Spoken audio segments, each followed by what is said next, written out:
ശുഭരാത്രി പറയുന്നതിന് മുമ്പേ നമുക്കിന്നത്തെ കർത്തവ്യത്തിലോട്ട് കിടക്കാമല്ലേ.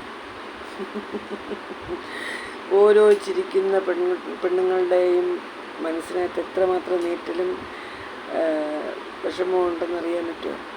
കേട്ടോളൂ. ഒരു പെണ്ണ് എത്രയൊക്കെ കഷ്ടപ്പെട്ടാലും ആ കഷ്ടപ്പാടിൻ്റെ ബഹുമതി ഉണ്ടല്ലോ, വലിയ മലമറിക്കുന്ന പണിയല്ലേ എന്നാവും അവസാന വാചകം.